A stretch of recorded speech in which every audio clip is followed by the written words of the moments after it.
Hi అండి, welcome to my channel frankly talks. ఈరోజు మనము 2 కేజీల చికెన్ నిల్వ పచ్చడి నా స్టైల్లో పక్కా కొలతలతో తయారు చేసుకుందామండి. ఇక్కడ నేను చూపిస్తున్న విధంగా మంచి గ్రేవీతో, అలాగే చికెన్ పీస్ కూడా మంచిగా జ్యూసీగా ఉండి మసాలా మరీ ఎక్కువగా లేకుండా కరెక్ట్గా ఉంటుందండి.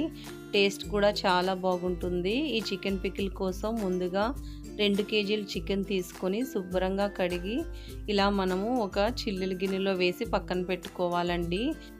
2 కేజీల చికెన్కి మసాలా చూపిస్తున్నానండి. 4 టేబుల్ స్పూన్ ధనియాలు, 1 టేబుల్ స్పూన్ జీలకర్ర, 1 టేబుల్ స్పూన్ ఆవాలు, 1/2 టేబుల్ స్పూన్ మెంతులు, 4 ఇంచీల దాల్చిన చెక్క, 12 నుంచి 15 లవంగాలు, 8 యాలకులు వేసుకోండి, సరిపోతుంది. కరెక్ట్ మసాలా సరిపోతుందండి 2 కేజీలకి.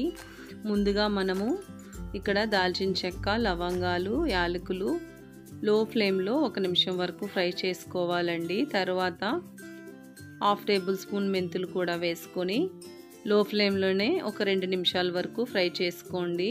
ఇలా మనకి మెంతులు కొంచెం బాగా ఫ్రై అవ్వాలండి, లేదంటే చేదొచ్చేస్తుంది.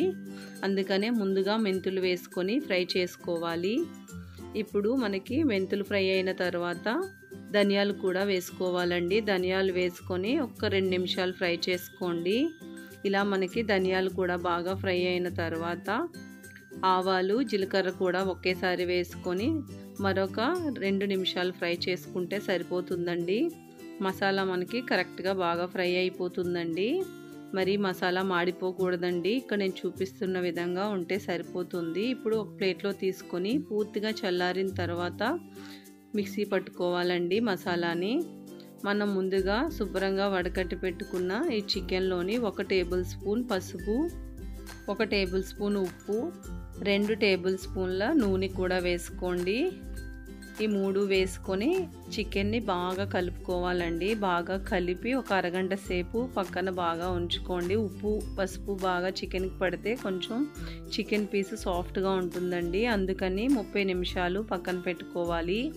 30 నిమిషాల తర్వాత స్టవ్ పైన పెట్టుకొని ఇలా మనము మీడియం ఫ్లేమ్లో ఈ చికెన్లో నుంచి వాటర్ అంతా పోయేంత వరకు ఉడికించుకోవాలండి. ఇలాగ మనం బాగా కలుపుకుంటూ చికెన్ని ఉడికించుకోవాలి. చికెన్లో మరీ ఎక్కువగా వాటర్ ఉంటే వాటర్ తీసేయండి. ఇలా కొంచెం ఉడికిన తర్వాత వాటర్ తీసేసేయాలి. ఎందుకంటే వాటర్ అంతా ఇంకే వరకు ఉడికించుకుంటే చికెన్ పీసులు మనకి మొత్తం మెత్తగా ఉడికిపోతాయండి. అందుకనే వాటర్ తీసేయండి. వాటర్ తీసేసి ఇలాగా మీడియం ఫ్లేమ్లో మనకి చికెన్ ముక్క కొంచెం ఉడికేంత వరకు ఫ్రై చేసుకోవాలి. ఇక్కడ నేను చూపిస్తున్న విధంగా చికెన్ ఇలా పొడి పొడిగా తయారవ్వాలండి. చికెన్లో నుంచి కొంచెం వాటర్ తీసిన తర్వాత మీడియం ఫ్లేమ్లో 15 నిమిషాలు టైం పట్టిందండి నాకు ఈ విధంగా పొడి పొడిగా ఫ్రై అవ్వడానికి. అసలు చికెన్లో వాటర్ ఉండకూడదు. ఇలా అయిన తర్వాత స్టవ్ పైన ప్యాన్ పెట్టుకొని 2 కేజీ చికెన్కి 800 గ్రామ్స్ ఆయిల్ కరెక్ట్గా సరిపోతుందండి. మరీ ఎక్కువగా ఆయిల్ వేయొద్దండి. అలా వేస్తే మనకి గ్రేవీ అస్సలు కనిపించదు, ఆయిలీగా ఉంటుంది పికిల్ అంతా. ఇక్కడ 800 గ్రామ్స్ ఆయిల్ వేసుకొని చికెన్ కూడా వేసుకొని మీడియం ఫ్లేమ్లోనే ఫ్రై చేసుకోవాలండి. చికెన్ మనకి కొంచెం కలర్ చేంజ్ అయ్యేంత వరకు ఫ్రై చేసుకోవాలి.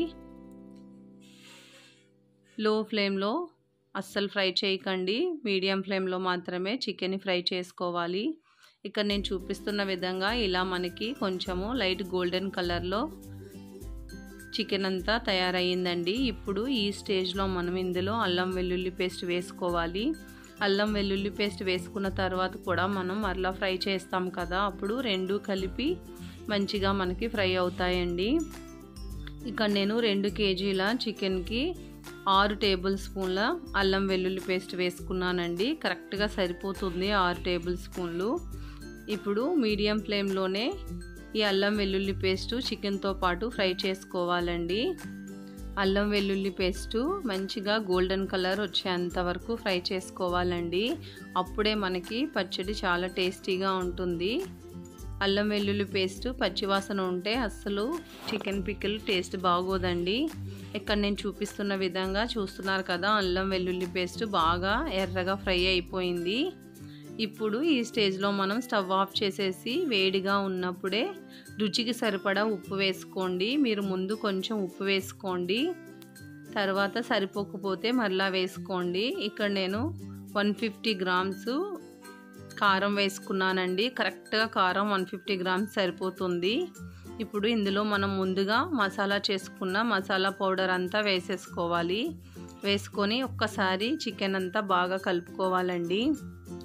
ఈ చికెన్ పికిల్ని బాగా కలుపుకోవాలండి. ఇలా కలుపుకున్న తర్వాత ఇక్కడ నేను చూపిస్తున్న విధంగా ఇలా మనకి ఆయిల్ పైకి తేలుతుందండి. ఇప్పుడు ఈ పచ్చడిని పూర్తిగా చల్లార్చుకోవాలండి. పూర్తిగా పచ్చడి చల్లారిన తర్వాతే నిమ్మరసం వేయాలి. ఇప్పుడు ఈ చికెన్ పికిల్లో నిమ్మరసం వేసుకోవాలండి. నేను 6 నిమ్మకాయలు తీసుకున్నానండి. మీడియం సైజు 6 నిమ్మకాయలు తీసుకొని ఇలా రసం వేసుకుంటున్నాను. 6 నిమ్మకాయలు నాకు కరెక్ట్గా సరిపోయిందండి. కొంచెం పులుపు ఇంకా కావాలి అనుకునే వాళ్ళు 8 నిమ్మకాయల వరకు వేసుకోవచ్చు. ఈ పచ్చడిని బాగా కలుపుకొని ఒక జార్లో పెట్టుకొని 2 డేస్ నిల్వ ఉన్న తర్వాత మరలా ఒక బౌల్లోకి తీసుకొని బాగా కలిపి అప్పుడు తినండి. చాలా టేస్టీగా ఉంటుందండి చికెన్ పికిల్. మంచి గ్రేవీతో, ఆయిల్ మసాలా ఈ చికెన్ పికిల్లో ఎక్కువగా ఉండదండి. కరెక్ట్ కొలతలతో ఉంటుంది. తప్పకుండా ఈ చికెన్ పికిల్ ట్రై చేయండి. థ్యాంక్ యూ అండి.